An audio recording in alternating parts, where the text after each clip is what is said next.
So we start here in front of a building that I like to refer to as the Morris Campus Center, formerly known as the Morris Library structure. The term library is really a pale reflection of the function and the mission that this building fulfills. It is a campus center, and as it is a building located in the center of campus, it ably performs its mission as a campus center. The building features a new and improved fountain right behind us. It features an improved traffic flow scheme that allows students to walk through the building much more quickly than in the past. It also features a variety of new furnishings. In addition to that, it has a coffee shop. This coffee shop is in fact the best coffee shop in any library on campus. Students now can come to the library, they can doze on the new furniture, and then they can dose themselves with some caffeine so they may travel safely home at the end of the day. Renovations of this building, as you can imagine from the marvelous structure you're looking at, did not come cheap. We spent some $58 million renovating the Morris Campus Center. And we had, given the priorities we had for the building, right, those $58 million did not include the $1.5 million that would have been required to return the books to campus. But for any of you who are interested in books, I hear that there are indeed some books on the 5th floor of this library. All right, that is, however, the highest floor of the library that's currently in use. If you want to avoid the books in the library, it's very easy to do. Just do not go all the way up to the 5th floor. There are a million of books, 2 million, I don't know, a bunch of books that are not in this library. If you're interested in them, we couldn't fit this stop into our tour. You go out past the poultry center, and there's a big shed out there, all right? And the books are located there where they can conveniently be accessed 4 hours a day on most weekdays. Welcome to Feiner Hall. Feiner Hall is one of our campus's architectural gems. It is a splendid example of the most influential architectural style of the 20th century, and the architectural style that is indicative of all that is best about the 20th century, known as brutalism. Brutalism comes from the French for raw concrete. Béton brut. But here, really, brutalism has been taken to a whole new level.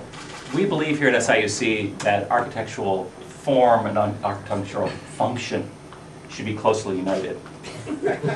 So every day when students enter Feiner Hall, they are humiliated by their inability to find classrooms, offices. Those lucky few who find the proper rooms are browbeaten and depressed, brutalized, in a word, as is proper for a building of this style.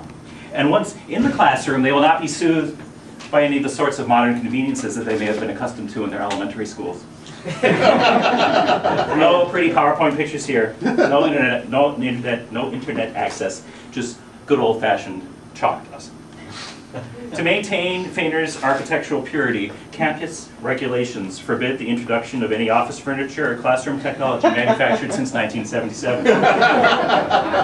Meaning that most chairs, desks, and computers in faculty and departmental offices have landmark status. We stand now at a place where one can see the transformation of our campus underway. There once stood here a football stadium with years of tradition behind it, built by the WPA during the height of the Great Depression, and the home during its last few years to a terribly successful football program. Thankfully, that stadium, McAndrews Stadium, is now gone. Replaced by our new football stadium, Corporate Field, to be named after a corporate donor should one appear.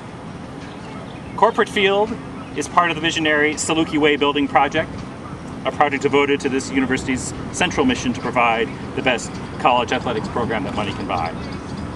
Some $76 million, with athletics it's hard to laugh about this.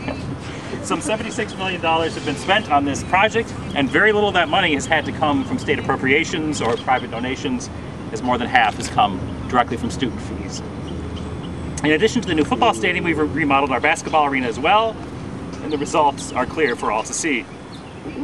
On the football side, After winning all 8 games against our conference rivals in 2009, in 2010 we added balance by introducing 4 losses. And fan attendance at the new corporate field varied as well, from over 15,000 in our victory over the Division VI powerhouse Quincy to about 1/3 as many by the end of the inaugural season. Results in the basketball arena were even more striking. Suffice it to say that while home attendance in the old arena had averaged well over 6,000 for the last decade, last year it was well above 4,000.